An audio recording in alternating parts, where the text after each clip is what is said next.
In a quiet bar just outside a military base, an 81-year-old man sat alone, nursing a glass of whiskey in silence. No one knew his name. No one bothered him, until 5 off-duty soldiers noticed the patch on his jacket, frayed, faded, nearly invisible. They laughed. They pushed. One grabbed his arm and demanded to know his unit. The bar held its breath. Then the old man spoke 2 words that froze the room. Titan 3. What happened next shook the entire base, and exposed a legend no one knew was still alive. Before we dive in, tell us in the comments, where in the world are you watching from? The bar was quiet except for the soft clink of glasses and the low hum of a TV replaying a baseball game no one was watching. And in the far corner, Gordon Hughes. Gordon sat alone, his back slightly hunched, fingers wrapped around a glass of whiskey he hadn't sipped in 10 minutes, just letting the cold melt slowly into his hand like time slipping through. And though he looked like any other lonely old man passing a quiet night, the air around him held a strange stillness, like the kind that hangs in forests after a storm.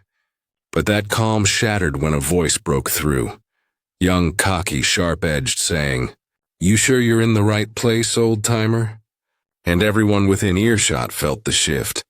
The bar holding its breath as 5 men in their late 20s lounged in the booth nearby, their clothes casual but their bodies rigid with control.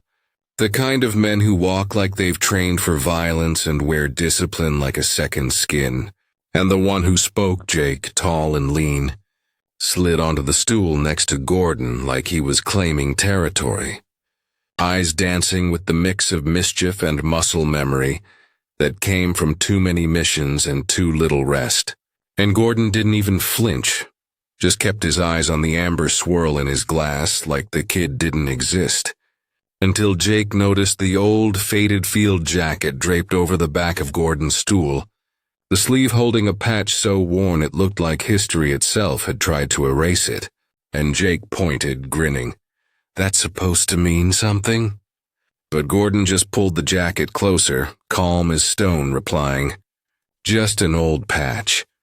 And that was the spark that lit something in the young operator's gut, because men like Jake bled for the patches they wore.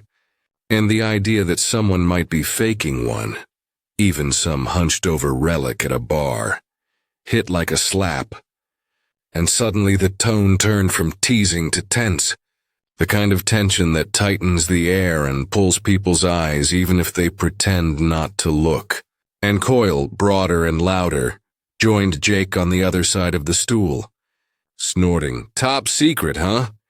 with the kind of sarcasm that masks a challenge.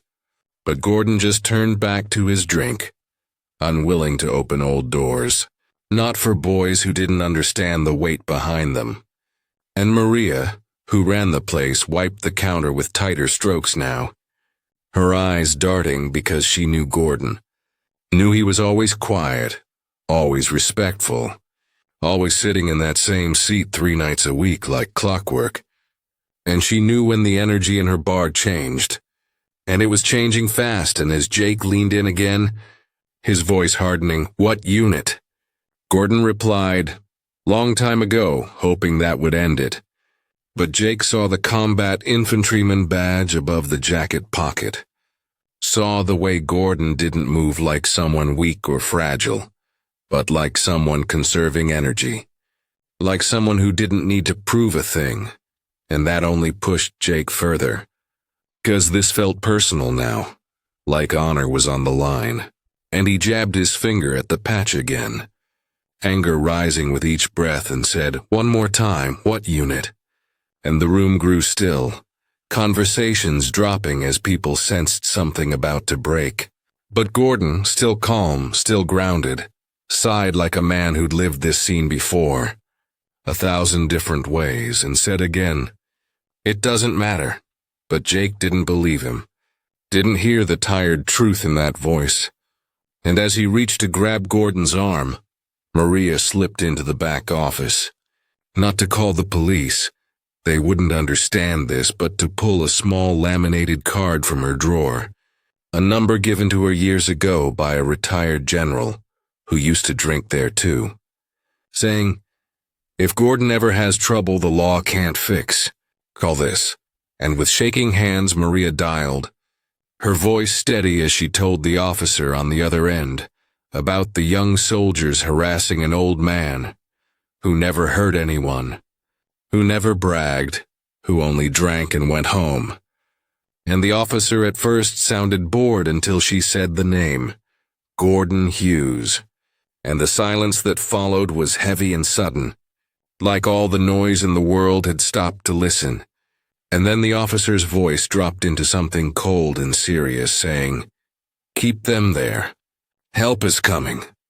And back in the bar, Jake was still holding Gordon's arm, still confident he was in the right, still ready to drag him out and make a point, saying, "Let's go talk to the MPs. See what stories you've been making up."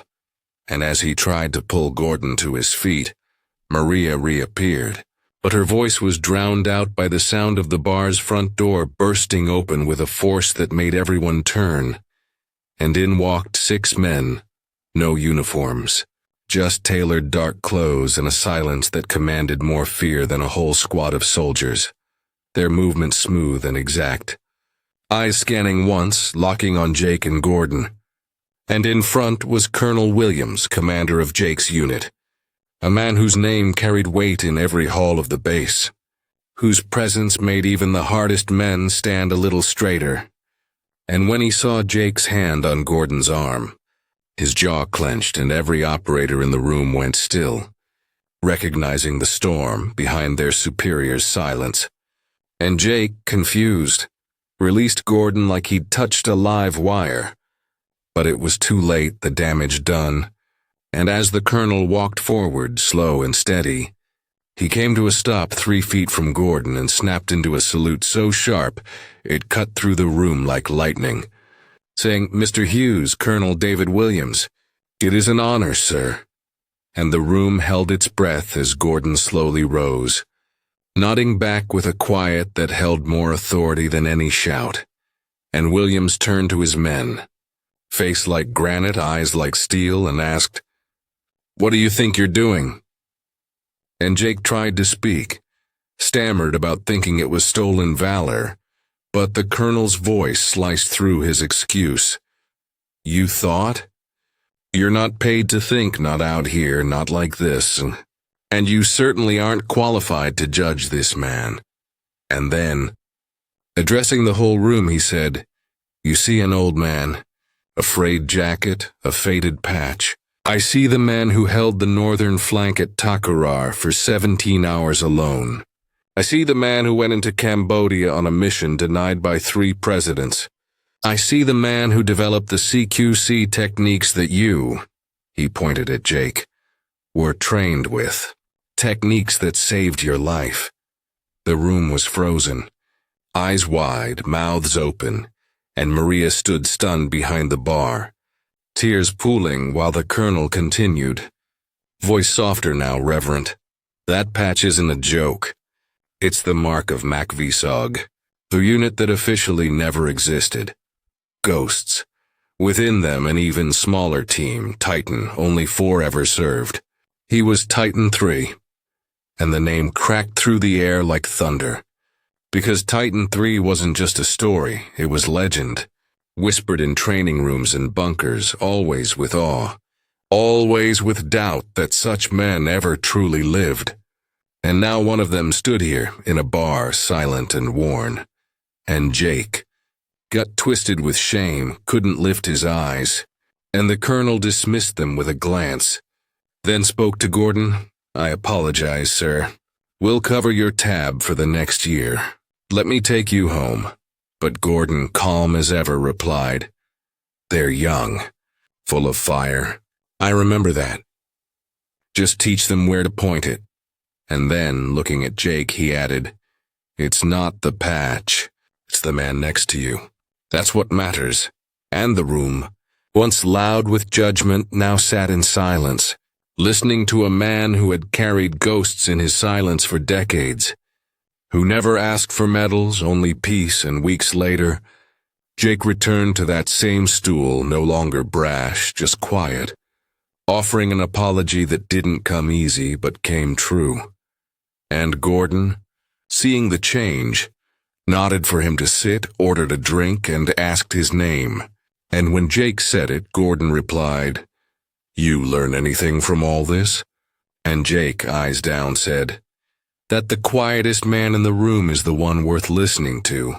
And Gordon smiled, lifting his glass, replying, "That's a good start." And in that moment, without ceremony or fanfare, the torch wasn't passed, but it was seen, and that was enough.